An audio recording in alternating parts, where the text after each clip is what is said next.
So I went back and listened to the finalist songs from American Song Contest alongside the top 10 songs from Eurovision 2021. And what I found was the ASC songs are just embarrassing in comparison. Like, even Michael Bolton, I listened to the songs, I'm like, I am kind of let down. There really is nothing more I can say besides that. Hello, this is J.E. Realize, and this is part 2 of a 3-part series where I talk about this year's Eurovision Song Contest. And I've decided not to talk about the results of Semifinal 1 or Semifinal 2 until we get to the final and I see them as they perform. It's part of a strategy I've been doing in the past few years to try to figure out how best to watch Eurovision because, you know, neurodivergent problems. But let's get into Eurovision Song Contest 2022's second semifinal, which I really hope is better, but we will see. To start off the show, we get the announcers kind of doing a bit of improv or something. It's supposed to be a meme regarding how Italy is kind of in chaos and yet somehow manages to land on their 2 feet. You know, there's a whole thing. Pretty neat opening act. There really isn't much more I can say. Then the other hosts, because there was only really one guy, then the other hosts come in and talk about the show, and then we start with the 18 performances that are going to be here this year. So, pretty much a standard Eurovision. Also, before I begin, no, Russia isn't in Eurovision. I'm not going to talk more about this, because let's move on to one of their adversaries.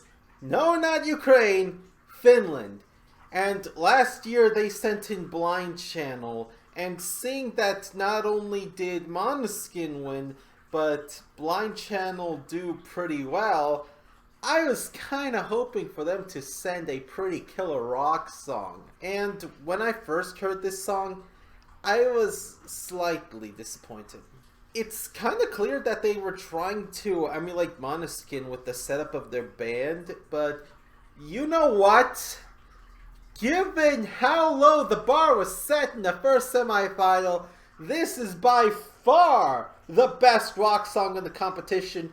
And not only that, I grew to love this one. This is one of my favorite songs of the contest so far, and it's really got that energy and darkness to it. I don't know how else to describe it, with the balloons and the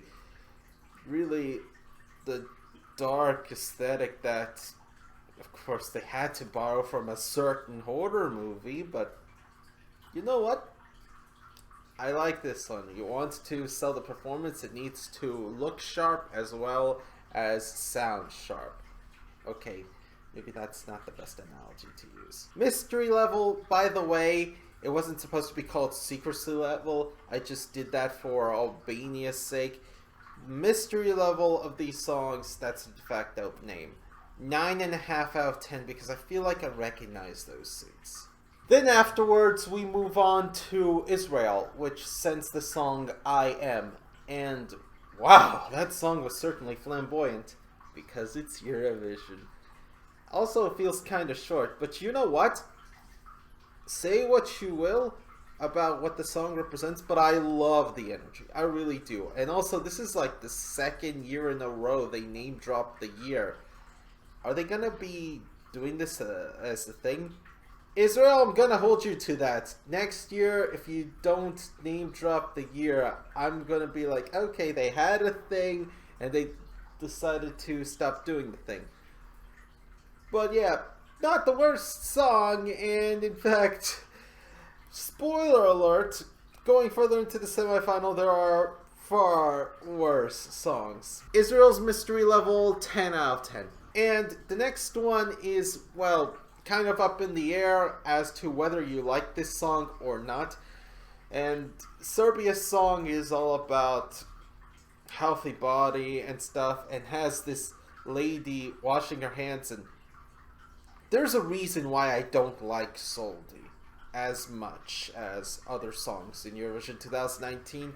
It's too much of an art piece. I go in there, I go Eurovision for the music and the performance and the cookiness, you know, the full package.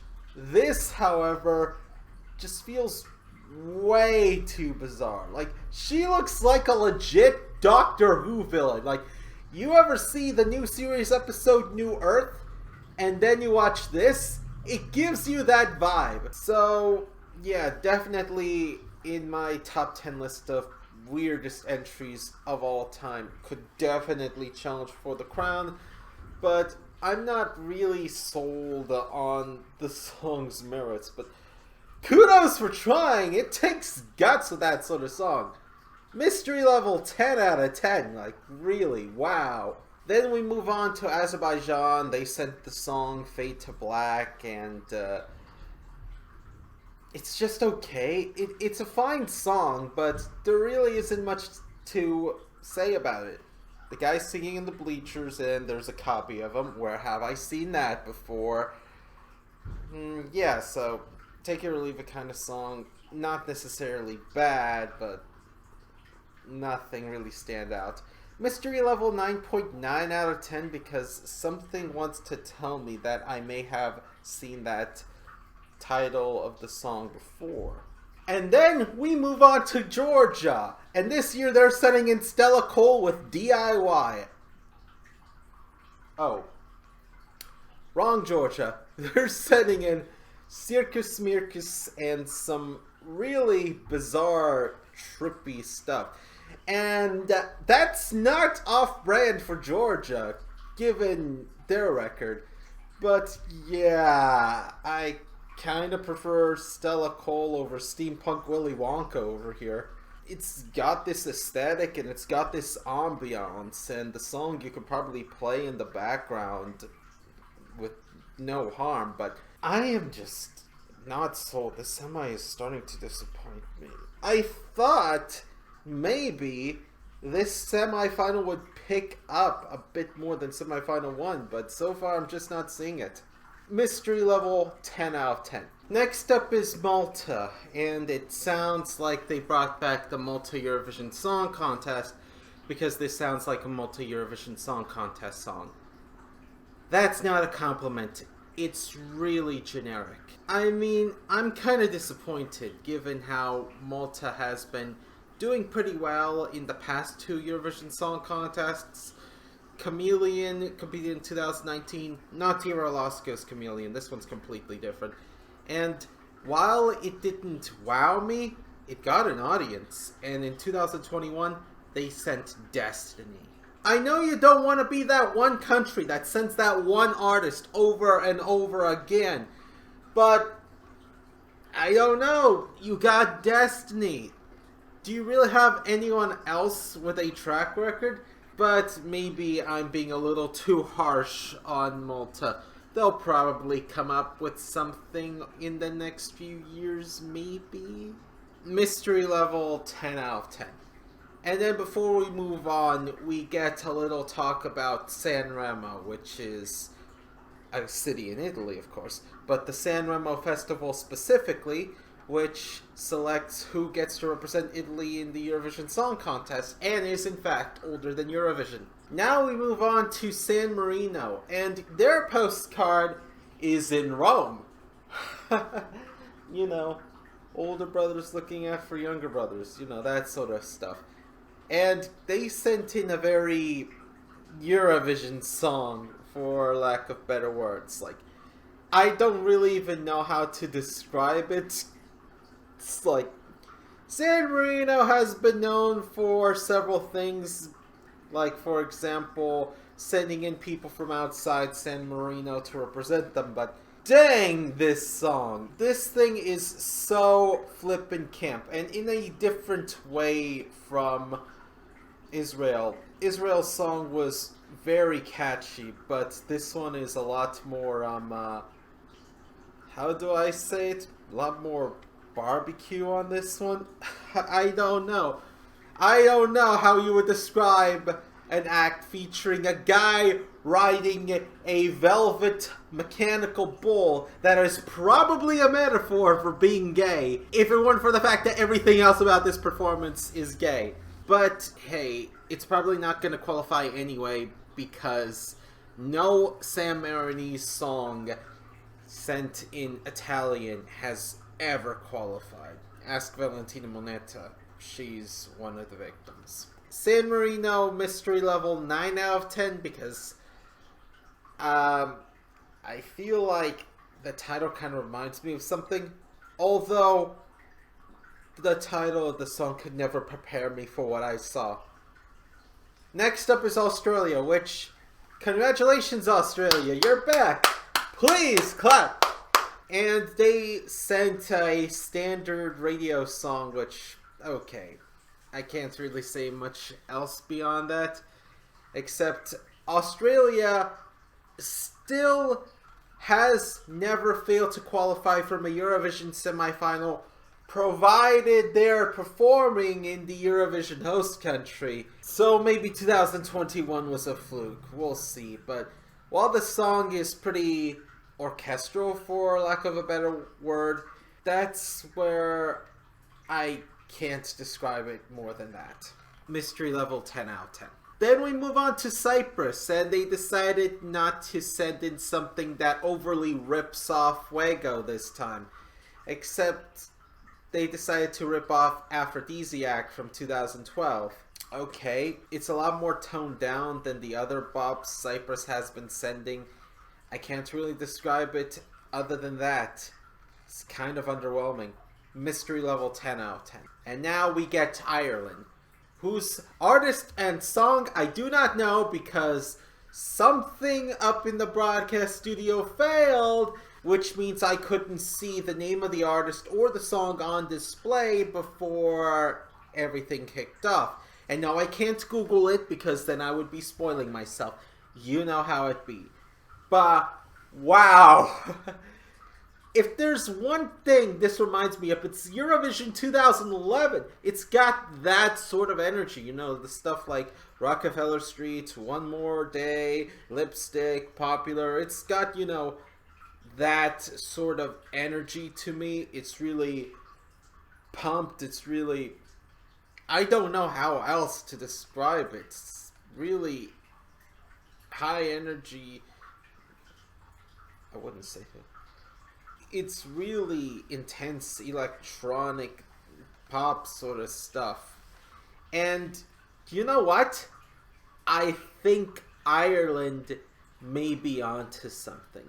Because as we all know, Ireland has not been doing very well. And the years in which they have been doing well, they've been taking advantage of the fact that they can sing in English. Mystery level for Ireland is mystery out of 10. Because I still don't know what it's called. I mean, it's like, if it qualifies for the final, then I'll mention Ireland again. If not, then I'm like, wow, there must have been something happening behind the scenes. North Macedonia is next, and, you know, not a bad song. It could be because I've listened to a lot of junk to get to this point, but I like this one. It's got a nice message and a very contemporary feel behind it. It's,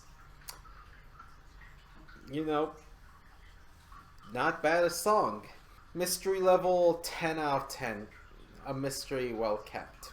And now we move on to Estonia. And this is where I have to mention the infamous time traveler.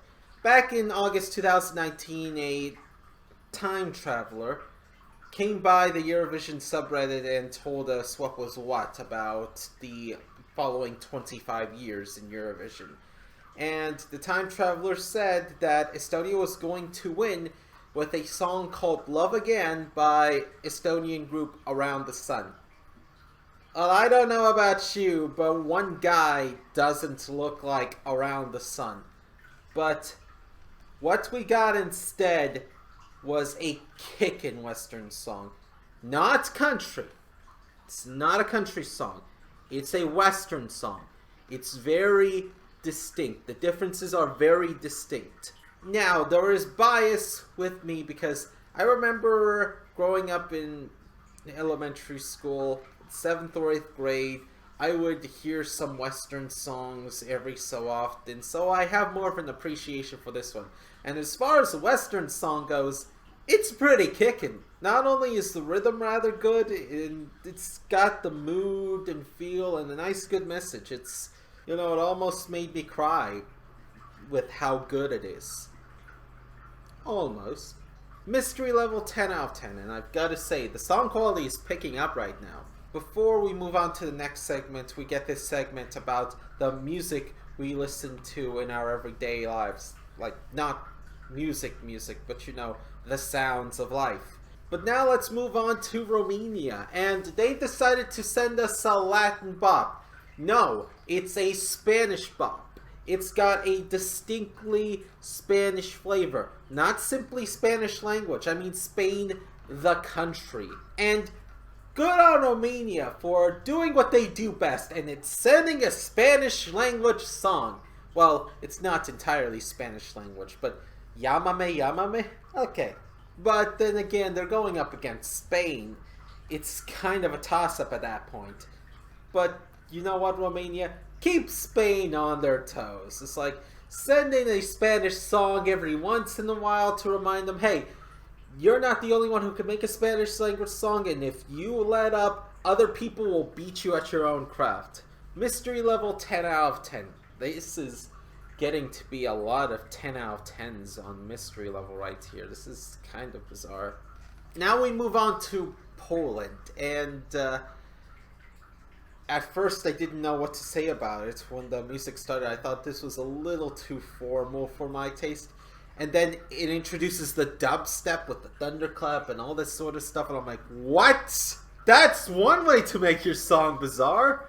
I'll give him credit, I didn't see that one coming. Although, the whole message of drowning in the river, I don't think he said drowning, but it's kind of implies, like I remember the very first Eurovision Song Contest about these people who drowned themselves in the Seine. So, yeah, let's move on from this. Mystery level for Poland is 10 out of 10. And now we get Montenegro, and they came back with a rather nothing song. It's really nothing interesting. It gets bombastic near the end, but it's not enough to override its nothingness. I can't say anything about this. It's like Montenegro just has no idea what they're doing in the contest. On the other hand, Hungary is still doing Adal, just in the background, just not caring anymore. Mystery level for Montenegro, obviously, 10 out of 10. And now we get down to a word that I can't say in the presence of the galactic government. And they sent a hip-hop song, and you know what? So far as hip-hop songs go, well, this is a bit more contemporary, but it's actually pretty solid. It really is. I can't say much more about it besides the fact that my older sister, no, not older than me, but the older of the two sisters, really loves this song. It's her favorite in the semifinal, so, you got some fans right there. Mystery level 10 out of 10. And now, are you ready for Sweden? Because guess what? They sent a girl! Well, a female, a woman. And she's not Victoria. Or Isolde for that matter. Or Marinette. Wait, no. Marinette is from France. Mariette, that's what I meant. I don't think I've heard of her at all. If I had watched her between 2016 and 2018, I really don't remember her. And I've been hearing a lot about Sweden's entry. Well, I didn't know it was Sweden's entry at the time, so prepare for the mystery level to be quite low. This song is called Hold Me Closer, and everyone has been gushing about this song.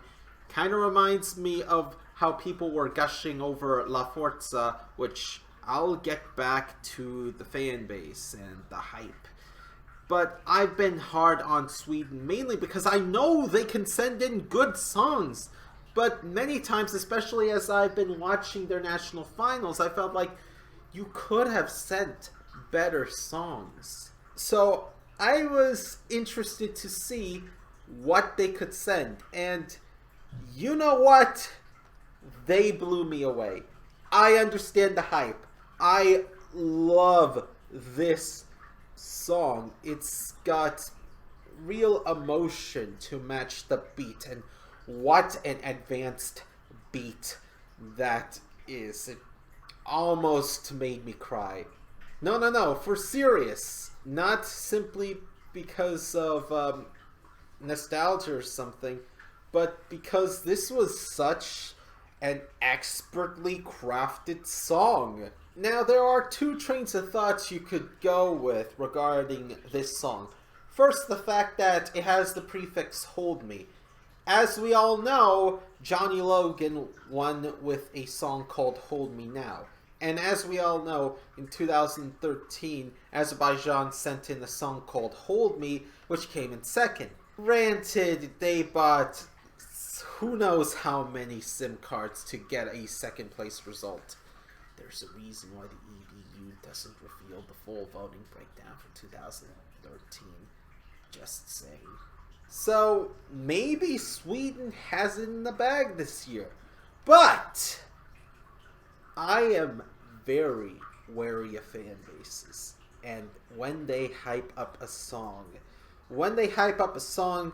this much, I'm like, I have a feeling it's gonna disappoint. It's been like this with Occidentali Skarma and Spirits in the Sky, and recently with Gemakas from Malta last year. Oh, and also La Forza. And I'm like, I am not getting bit like that again. These sorts of songs, they get a lot of hype, they get a lot of fan support, but when the voting comes in, they barely miss top 5.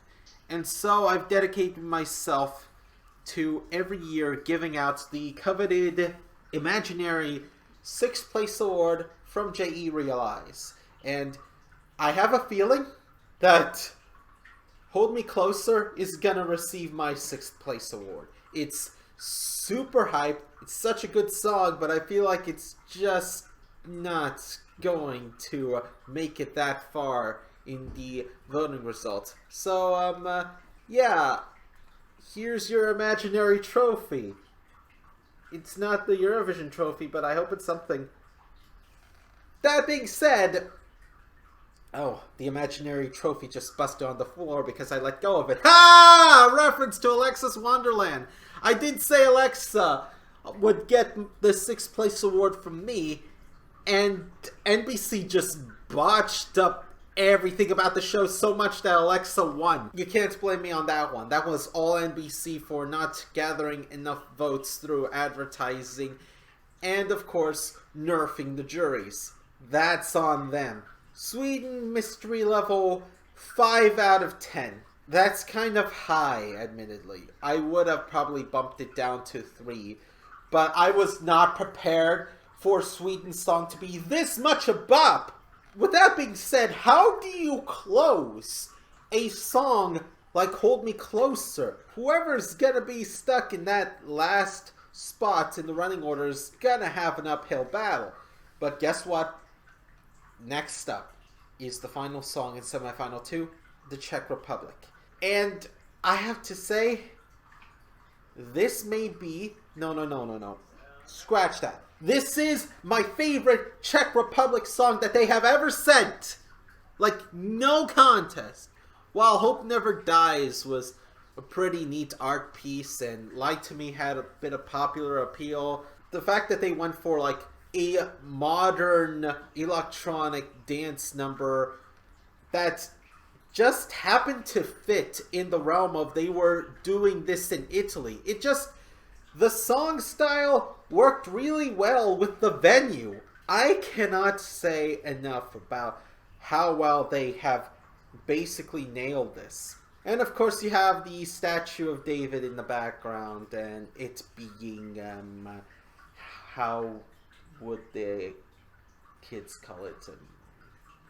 Defaced? Mystery level 9 out of 10 because I think over-explaining Eurovision may have spoiled me on that one when I was watching American Song Contest videos. I wasn't even watching Eurovision videos, I was watching ASC videos, come on.